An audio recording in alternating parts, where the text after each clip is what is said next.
નમસ્કાર વિદ્યાર્થી મિત્રો, કેમ છો? મજામાં હશો એવી આશા છે અમને. બરાબર, તમે મજામાં રહેશો તો અમે પણ મજામાં રહેશું. બરાબર, ચાલો મુખ્ય ટોપિક પર આવીએ. થંબનેલ પણ તમે જોઈ ચૂક્યા છો, ટાઇટલ પણ વાંચી લીધું છે અને ઓલરેડી તમને આમ તો ખબર જ છે ને. બરાબર, હવે એ બધું આપણે મેઇન ટોપિક પર આવે ને પેલા મારે બસ 2 મિનિટ 2 જ મિનિટ આપણે આ સમજાવવું જરૂરી છે. નવા વિદ્યાર્થીઓને ખબર પડી જાય ને કે કેટલા ફાયદા મળે છે. ચાલો હવે અહીંયા જો, સૌથી પહેલી વસ્તુ કે અહીંયા આપણે ધોરણ 9 એટલે કે અથર્વ બેચ અને ધોરણ 10 એટલે કે અગત્ય બેચ શુભ શરૂઆત કેદુની થઈ ગયેલા. શું કરે, બહુ દિવસ થઈ ગયા, બહુ દિવસ થઈ ગયા છે, શરૂઆત થઈ ચૂકી છે. સબ્જેક્ટ વાઇઝ પ્લેલિસ્ટ આપણે બને, પણ સર ક્યાં હે તો કયો તો કે એજ્યુકેશન હબ ઉપર કે જ્યાં હું સુશીલ કરસરિયા આપ સૌ વિદ્યાર્થી મિત્રોનું હાર્દિક સ્વાગત કરું છું. કયું સ્વાગત? હાર્દિક, જેવતોની હાર્દિક સ્વાગત. ચાલો હવે મુખ્ય વાત કે ભાઈ સર અમને આ સબ્જેક્ટ વાઇઝ પ્લેલિસ્ટ બને, અમને કયા સબ્જેક્ટ ભણવા મળશે ને એ પ્લેલિસ્ટની લિંક ક્યાં છે? તો પ્લેલિસ્ટની લિંક નીચે છે, પણ એમાં છે ને 4 સબ્જેક્ટ વાઇઝ ની એક લિંક એક્સ્ટ્રા છે. મતલબ 4 ધોરણ 9 ની, 4 ધોરણ 10 ની, તો કેટલી 8 હોય છે ને, પણ 9 છે. 9મી શાની? આપણે ઇંગ્લિશ ગ્રામર ની અલગ જ હોય ને. બરાબર, તો ગણિત, વિજ્ઞાન, ઇંગ્લિશ અને સમાજ આ 4 સબ્જેક્ટ તમને સંપૂર્ણપણે મુક્તપણે ભણવા મળવાના છે. બરાબર, YouTube પર હવે સર અમારે કનેક્ટ થવું હોય તો તમને ખબર જ છે, ઇન્સ્ટા, વોટ્સઅપ, ટેલિગ્રામ અને ફેસબુક ની લિંક પણ આપણે નીચે આપી. વોટ્સઅપ ગ્રુપમાં જોડાઈ જજો, ભૂલતા નહીં, એમાં બધી અપડેટ આપણે મૂકીએ છીએ. ચાલો હવે આગળ વધીએ. Main topic. હવે કે ભાઈ અમને ફાયદા કેટલા? આટલા. લાઈવ ડેઈલી આપણે વિડીયો મળશે તમને, પછી વિષય પ્રમાણે અનુભવી શિક્ષક તમને ભણાવશે, ટોપિક અને વિષય પ્રમાણે વિડીયો અપલોડ, પીડીએફ તમને મળશે, પછી લાઈવ આપણે લેક્ચર લેશું, વિષય અને ટોપિકના મટીરિયલ તમને મળશે, જૂના પ્રશ્નપત્રો અને અન્ય પ્રશ્નપત્રો તમને મળશે, ટોપિકની ચર્ચાઓ કરીશું, અને જે પ્રશ્નપત્રો છે એનું સોલ્યુશન મળશે, અને બીજું પણ ઘણું બધું. સર ઘણા બધામાં શું છે તો ભાઈ ઘણા બધા વાળો સરપ્રાઈઝ છે. તમને કહી દઉં કહું છું, તમે સાંભળતા તો છો નહીં, સરપ્રાઈઝ છે યાર, બાકી રાખો. ચાલો આગળ વધીએ. આપણે પાર્ટ નંબર 3 પણ કોનો? ડાયરેક્ટ ઇનડાયરેક્ટ સ્પીચ નો, રિપોર્ટેડ સ્પીચ નો, એટલે આ બંને એક જ છે. ડાયરેક્ટ ઇનડાયરેક્ટ સ્પીચ ને રિપોર્ટેડ સ્પીચ કહેવાય છે. એનો પાર્ટ નંબર 4 આવ્યો છે. તો સર પાર્ટ નંબર 1 2 3 નીચે જો પ્લેલિસ્ટ લિંક છે, ક્લિક કરો, ઓપન કરો તો જ આ ખબર પડે.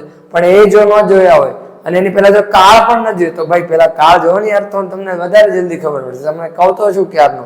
ચાલો ઓકે, હવે આપણે સ્ટાર્ટ કરીએ. હવે થોડુંક રિવાઇઝ કરવું જરૂરી છે કે લાસ્ટ વિડિયોની અંદર આપણે જોઈ લીધું કે ભાઈ આજ્ઞાર્થ વાક્ય છે એમાં કેટલા ચેન્જીસ આપણે જરૂર. તો આપણને ખબર છે ભાઈ સ્પીકર અને લિસનરમાં કોઈ ચેન્જીસ આવવાના નથી. બરાબર, આ બંનેમાં કોઈ ચેન્જીસ નહીં થાય. પછી રિપોર્ટિંગ વર્બમાં તો કે રિક્વેસ્ટેડ, એડવાઇસ, એટસેટ્રા બહુ બધા છે. હવે મેં તમને એનું કોષ્ટક આપવાનું કીધું, મને ખબર છે, મને યાદ છે, ડોન્ટ વરી.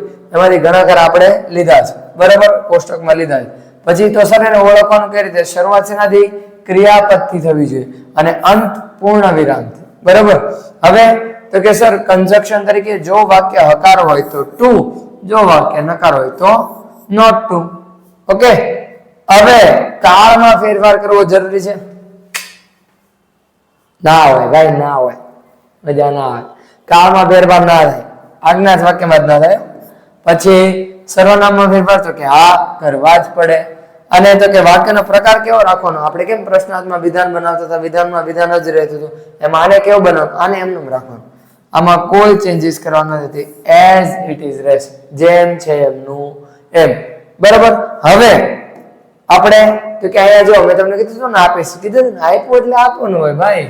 બરાબર, હવે તો કે ભાઈ આપણે ડિસ્ક્રિપ્શન છે, બરાબર, એ આરવી ડિસ્ક્રિપ્શન અને આરવી મતલબ તમારે કયા અર્થમાં તમારે વપરાશ કરવાનો છે એના બેઝ ઉપર ડિપેન્ડેડ છે. જો વિનંતી કરો છો તો રિક્વેસ્ટેડ લખો, સૂચના આપો છો તો ઇન્સ્ટ્રક્ટેડ, સલાહ આપો છો તો એડવાઇસ, પછી આજ્ઞા કે હુકમ હોય તો ઓર્ડર્ડ.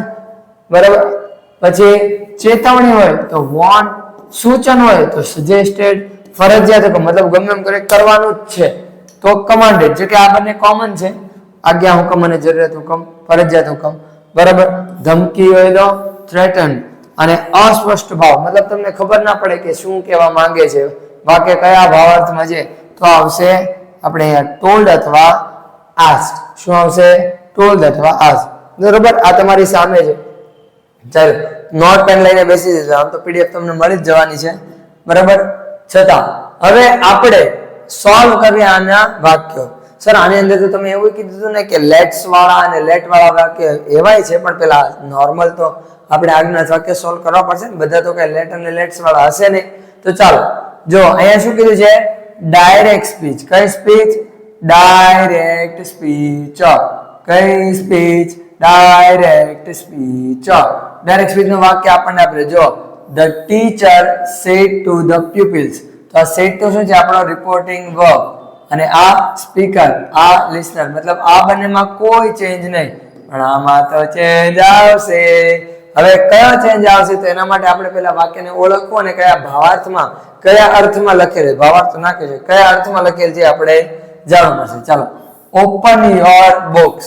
હવે જો એક શિક્ષક એક પ્યુપિલ મતલબ એક બાળકને શું કરી શકે?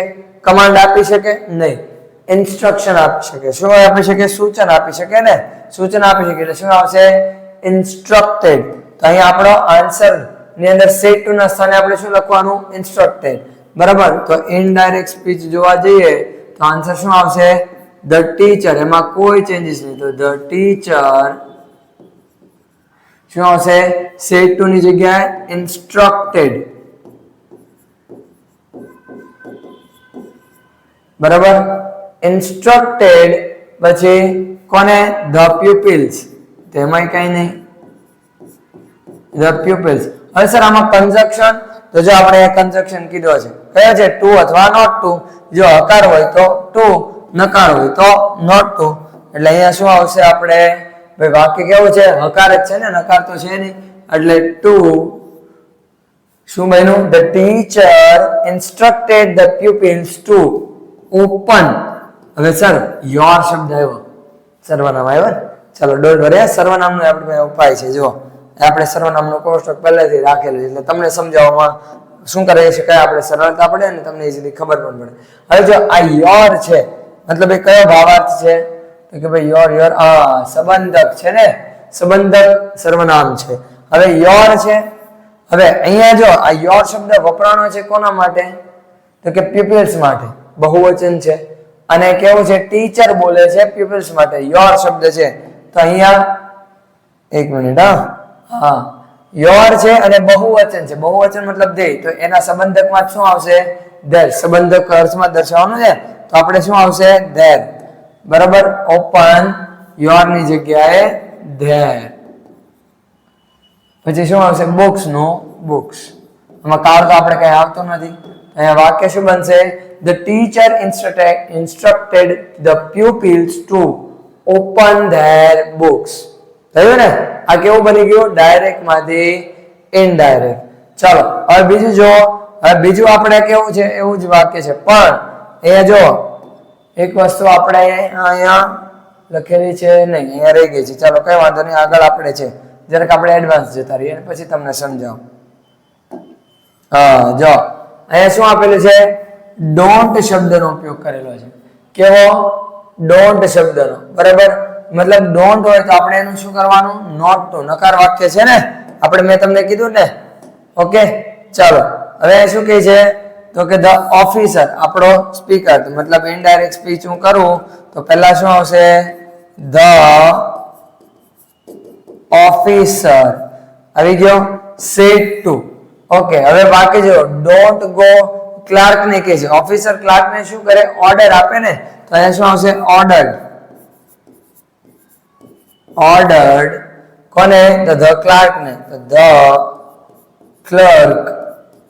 હવે અહીંયા ડોન્ટ છે તો ડોન્ટ નું શું કરવાનું? મેં કીધું નકાર વાક્ય હોય તો શું કરવાનું? આપણે અહીંયા જુઓ નોટ ટુ વાપરવાનું. તો નોટ ટુ, પણ અહીંયા કન્જક્શન આવશે નહીં. શું કામ? તો આપણે શું લખાઈ જશે? ટુ નોટ ટુ, અને એ કેવું પડે? ખોટું. તો એવા સમય આપણે આગળ ટુ નો ઉપયોગ કરવાનો નહીં. શું આવશે? Clerk not to. પછી શું છે? ગો. તો કાલ તો આપણે બદલવાનું નથી.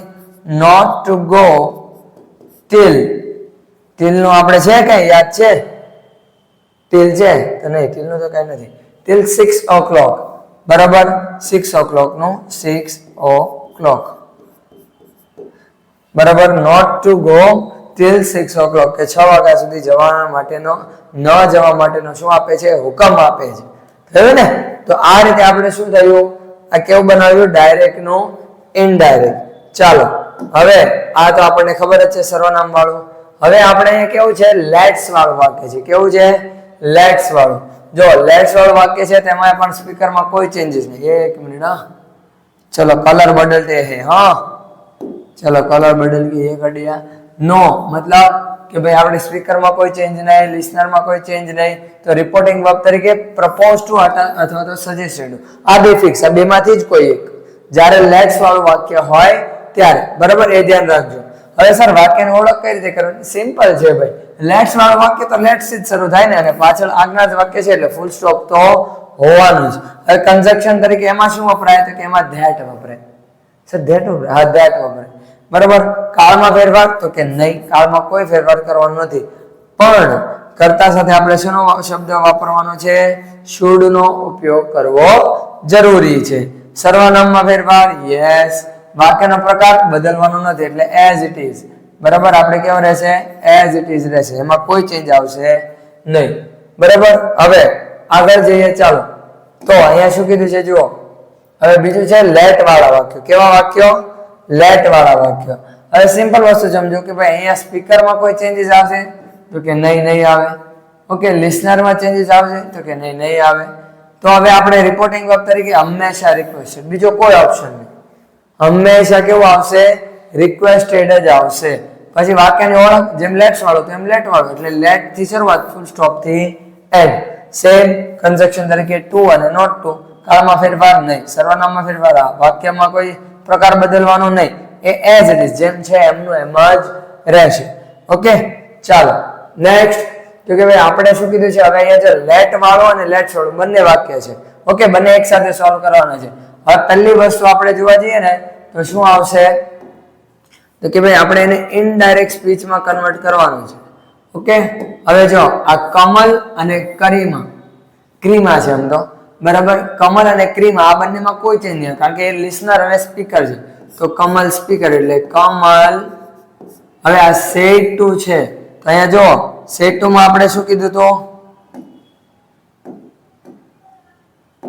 હા કાંગીઓ આ તો નહીં હા લેટ્સ વાળું નથી આપણે લેટ વાળું છે કયું છે લેટ વાળું તો અહીંયા લેટ વાળામાં શું કીધું તો રિપોર્ટિંગ વર્બ તરીકે હંમેશા શું આવશે રિક્વેસ્ટેડ બરાબર ચાલો એટલે સેટ ટુ ની જગ્યાએ રિક્વેસ્ટેડ કમલ રિક્વેસ્ટેડ ક્રીમા અને કન્જક્શન તરીકે આપણે શું આવશે તો કે કન્જક્શન તરીકે આપણે વપરાશે ટુ અથવા નોટ ટુ તો અહીંયા શું આવશે ટુ બરાબર હવે અહીંયા લેટ ને રવા દેવાનું શું કરવાનું ટુ તો કે હા લેટ ને રવા દેવાનું નથી બરાબર ટુ ફિનિશ હિમ હિઝ વર્ક બરાબર અહીં શું છે કમલ કહે છે ને let me finish my work એટલે કે ભાઈ મને મારું કામ પૂરું કરવા દે ટુ લેટ આપણે શું આવશે જે લેટ આપેલું છે બરોબર મતલબ આપણે લેટ ને લેટ્સ વાળા વાક્યમાં કાઢવાનું છે પણ લેટ નો તો લેટ એમ નામ જ રહેશે બરોબર આપણે એલ ટુ લેટ પછી આ મી શબ્દ છે ને મી કોણ વાપરે છે કમલ પોતાના માટે કર્મના સ્વરૂપમાં તો કર્મમાં શું આવે હિમ બરાબર તો લેટ હિમ ફિનિશ નું ફિનિશ જ રહેશે એમાં કાળમાં આપણે કોઈ ચેન્જ તો કરવાનું નથી લેટ હિમ ફિનિશ માય કયો સંબંધક સર્વનામ આવ્યો ને કયો સર્વનામ આવ્યો સંબંધક સર્વનામ હવે સંબંધક સર્વનામ આવ્યો એટલે આપણને ખબર છે કે ભાઈ માય તો મતલબ હક દર્શાવવાનો છે ને તો શું આવશે હિઝ મેં તમને યાદ કરો સમજાવ્યું હતું હિઝ વર્ક બરાબર શું થયું Kamal requested Krima to let him finish his work કે એને કામ પૂરું કરવા દેવા માટે કહે છે અરજી કરે છે વિનંતી કરે છે ચાલો હવે આ થયું લેટ વાળો. હવે જોઈએ લેટ્સ વાળો. ચલો લેટ્સ વાળાને આપણે ઇનડાયરેક્ટ સ્પીચમાં જ કન્વર્ટ કરવાનું છે. ઓકે, તો હવે આગળ શું આવશે? જો વિરાજ સેડ ટુ જીલ. હવે અહીંયા વિરાજ તો વિરાજ આવી જ ગયું as it is. Said to નો આપણે શું કરવાનું? યાદ કરો, આપણે શું કીધું તું? Proposed to. અને બીજો કયો વર્ડ હતો? ચાલો હા, પ્રપોઝ ટુ અથવા તો સજેસ્ટેડ ટુ. તો આપણે શું લખીશું?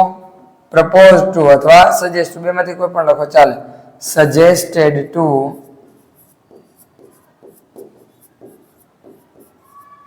Viraj suggested to Zeel. શું આવશે હવે? તો કે સર કન્જક્શન તરીકે યાદ કરો. કન્જક્શન તરીકે શું હતું? ધેટ. બરાબર, ઝીલ ધેટ. પછી સર લેટ્સ ને દૂર કરવું પડે. બરાબર, હવે આપણે અહીંયા શું છે? Let's visit the Taj Mahal. તો અહીંયા શું આવશે? અહીંયા કરતા કોણ છે? હી. આ બોલનાર બોજ કોણ છે? વિરાજ. તો આપણે શું કહે છે? They should. આ કમ્પલસરી આવશે. મેં કીધું હતું ને શુડ નો ઉપયોગ થશે. જો આવ્યો ને, Viraj suggested to Jeel that they should. હવે આ લેટ્સ તો શું કરી નાખવાનું? આપણે કાઢી નાખવાનું. એટલે visit the Taj Mahal as it is. Visit the Taj Mahal. થઈ ગયું. આપણા કેવા વાક્ય પૂરા થયા? તો કે આ લેટ અને લેટ્સ વાળું. અને આપણે સાથે બીજું કયું શીખ્યા? આપણે આજ્ઞાર્થ વાક્ય. મતલબ આપણે આજ્ઞાર્થ વાક્યનો પૂરો કિસ્સો અહીંયા ખતમ થયો, પૂરો થયો. ચલો, આજ્ઞાર્થ વાક્ય અહીંયા કેવું થાય છે? પૂરું થાય છે. એમાં લેટ આજ્ઞાર્થ, સામાન્ય આજ્ઞાર્થ વાક્ય પણ આવી ગયા, લેટ વાળા વાક્ય પણ આવી ગયા અને લેટ્સ વાળા વાક્ય પણ આવી ગયા. તો આ વિડીયોને વિદ્યાર્થી મિત્રો આપણે અહીંયા અંત કરીએ છીએ. હવે મળીશું આપણે નેક્સ્ટ પાર્ટની અંદર. બરાબર, ત્યાં સુધી આ વિડીયોને તમારા મિત્રો સુધી પહોંચાડો કે જેથી કરીને એ પણ જે ડાયરેક્ટ ઇનડાયરેક્ટ સ્પીચ અને ગ્રામરના કોઈ પણ ટોપિક્સ છે સાથે આપણે જે ફૂલ કોર્સ આપેલો છે એનો લાભ લઈ શકે. તો મળે નેક્સ્ટ વિડીયોમાં. ત્યાં સુધી enough four today and have a great day.